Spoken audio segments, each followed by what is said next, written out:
And in Hebrew school, they started teaching us Hebrew, and my father had pronounced things a certain way, and I'd heard that, and they, and then one day, like the principal came in and just said, we're changing the way we pronounce everything. And I have to say that for me, that was really a weird message. I was probably in second grade, and I remember kind of listening to it, and, oh, we're going to say Shabbat, not Shabbos. Everybody repeat Shabbat. And Abba is not Abba, it's going to be Abba.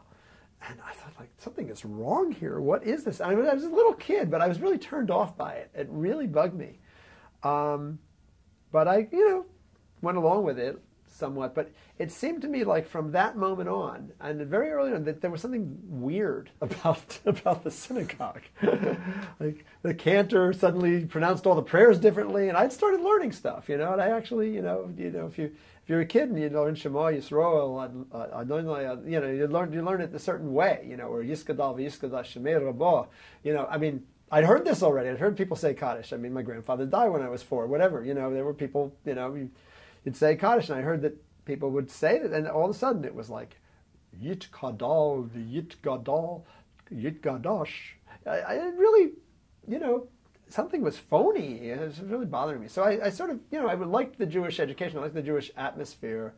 But at the same time, I felt like I couldn't trust the rabbi anymore.